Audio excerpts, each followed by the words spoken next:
L'actualité va très vite ce soir, effectivement, avec l'annonce de la démission du gouvernement de Pierre Mauroy et celui du choix de Laurent Fabius comme nouveau Premier ministre. Nous allons revenir tout à l'heure sur Laurent Fabius, mais tout de suite le portrait de Pierre Mauroy, qui a donc jusqu'à ce jour mené les gouvernements de François Mitterrand. Tout de suite le portrait de M. Mauroy, qui vient tout juste d'être monté. L'époque de l'état de grâce durera 1 an. Pierre Mauroy se consacre à la construction de ce qu'il appelle le socle du changement. Les grandes réformes sont mises en chantier et adoptées plus ou moins facilement par les parlementaires.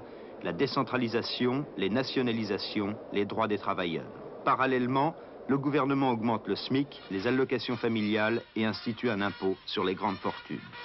La priorité des priorités pour Pierre Mauroy, c'est alors la lutte pour l'emploi. Il se fixe comme objectif la stabilisation à 2 millions de chômeurs pour fin 82. Lors du Tour de France qu'il effectue pour expliquer sa politique, les Français découvrent le style Mauroy, mêlé de rondeur et de générosité. Je vous dis comme Premier ministre que je préfère dépenser de l'argent pour payer des caisses de retraite ou pour payer des caisses de formation professionnelle plutôt que de dépenser de l'argent pour payer des caisses de chômage. Voilà.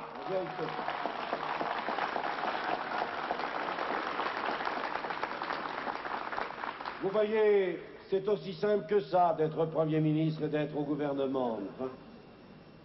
Gouverner autrement, c'est sa devise. Et pour compléter son dispositif, le gouvernement adopte les ordonnances sociales. Semaine de 39 heures, 5e semaine de congés payés, retraite à 60 ans, formation professionnelle des jeunes, contrat de solidarité. Cette politique provoque quelques tiraillements au sein du gouvernement. La croissance forte sur laquelle il comptait n'est pas au rendez-vous. Le franc a subi une première dévaluation de fait et les mesures sociales coûtent cher. En novembre, Jacques Delors demande déjà plus de rigueur, une pause dans les réformes. Pierre Mauroy lui répond. Nous sommes résolus à les mener, ces réformes, sans accélération ni précipitation, mais de manière permanente et continue.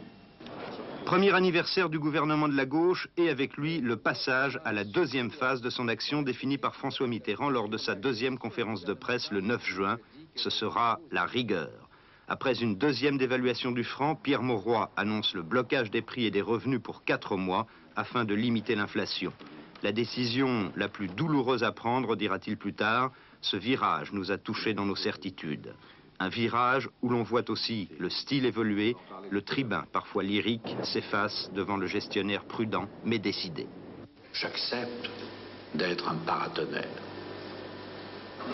de conduire la politique du pays avec nécessairement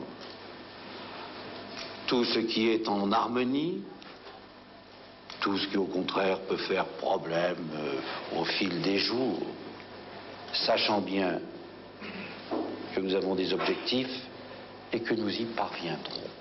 Déjà le PC rue dans les brancards et tandis que les sidérurgistes de Denain crient à la trahison, Pierre Mauroy rappelle la nécessité de l'union. Début 83, on entre dans la campagne des municipales à laquelle le Premier ministre participe activement.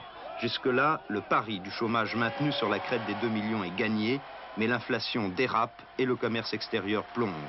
Les municipales sont un avertissement pour la gauche et si Pierre Mauroy est acclamé en vainqueur à Lille, on commence à s'interroger, dans l'opinion comme à l'Élysée, sur l'opportunité de son maintien à Matignon. Lui-même ne souhaite pas devenir le Premier ministre d'une 3e dévaluation.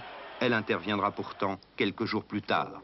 Après une longue hésitation de François Mitterrand, Pierre Mauroy forme son 3e gouvernement. Le 2e plan de rigueur, économie budgétaire, emprunt obligatoire et prélèvement de 1% pour la sécurité sociale, est adopté dans la foulée.